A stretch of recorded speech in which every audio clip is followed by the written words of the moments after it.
Toujours au Salon national de la franchise et des occasions d'affaires au Palais des Congrès de Montréal, je suis maintenant en compagnie de M. Luc Audet, qui est avocat spécialisé dans la franchise et qui est de la firme Audet et Associés. M. Audet, vous venez de lancer une association qui s'appelle l'APDFQ, l'Association de protection des franchisés du Québec. Pouvez-vous nous définir un peu pourquoi le rôle et pourquoi avoir créé une association comme ça? Oui, je suis heureux de vous répondre. Le pourquoi est important pour moi. Durant ma pratique d'avocat, ça doit faire environ 10 ans que je fais de la franchise. Et au fil des ans, on s'est rendu compte et on a constaté des histoires d'horreur, des franchisés qui ont été abusés. On a eu droit à des franchiseurs malhonnêtes, etc. Ce qui n'est pas en pourcentage la majorité des franchiseurs, évidemment. Mais il y a des pommes pourries dans tout et il y en a également en franchise.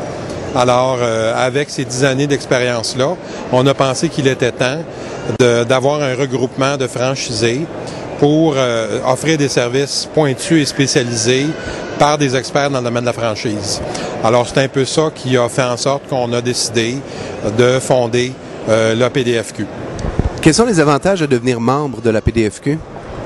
Les avantages, fondamentalement, c'est on va faire du coaching pour l'acquisition de franchise lorsque les membres ne sont pas encore franchisés eux-mêmes. Alors ça, c'est un volet important. Lorsqu'un membre veut acheter une franchise, avant de signer, avant de s'engager, on va faire un certain nombre de vérifications. Par exemple, la solvabilité du franchiseur. Si le franchiseur a eu des poursuites, si oui, pour quelles raisons. On va vérifier les projections financières qui sont fournies. On va vérifier les plans d'affaires qui sont donnés. Et on va également vérifier le contrat de franchise comme tel. On va comparer à ce qui existe dans le marché et on va faire des recommandations pour être sûr que le membre franchisé potentiel achète une franchise d'un franchiseur qui est correct. Les lois sont différentes un peu partout dans certaines provinces au Canada, entre autres au Québec ou comparativement en Ontario. C'est ce qu'on a pu apprendre hier dans votre allocution que vous nous avez donnée comme conférencier. Est-ce que, j'imagine qu'une association comme la PDFQ devient de plus importante dans des conditions semblables? Oui, c'est évident. Au départ, il faut savoir que la loi du commerce, c'est de juridiction provinciale. Donc, il n'y a pas de loi fédérale, il n'y a pas de loi cadre qui s'applique d'un océan à l'autre. Deuxièmement, il y a 4 ou 5 provinces qui ont décidé de légiférer et d'avoir des lois de protection du franchisé. Essentiellement, c'est un type de loi de protection du consommateur où le franchiseur est obligé, par circulaire d'information, il est obligé de déclarer des informations qu'il ne vous divulguerait jamais s'il n'était pas obligé. Par exemple, s'il a déjà fait faillite. Par exemple, s'il y a eu des poursuites de fraude.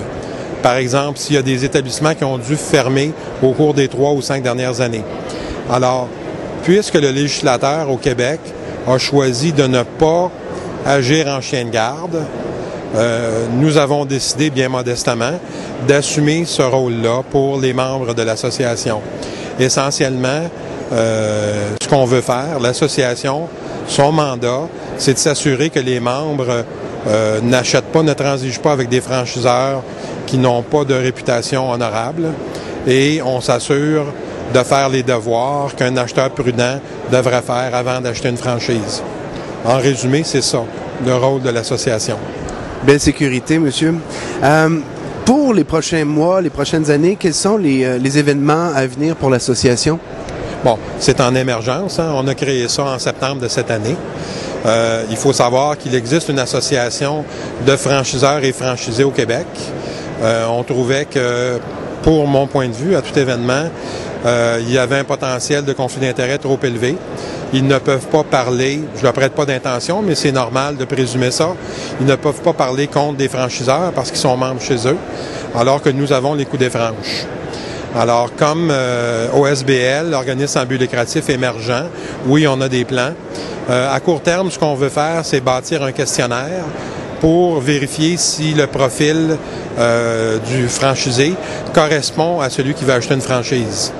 Ça, c'est vraiment dans le court terme. On se donne 1 à 2 mois pour terminer ça.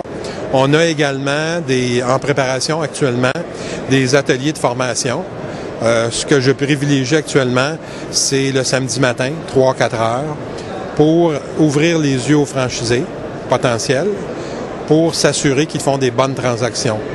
Ça, c'est ce qui s'en vient, je vous dirais, d'ici le prochain 6 mois. Monsieur Audet, de chez Audet et Associés, nous vous remercions beaucoup et au nom de tous les futurs franchisés et franchisés, merci pour vos généreux conseils. Vous êtes tout à fait bienvenu, monsieur. Merci.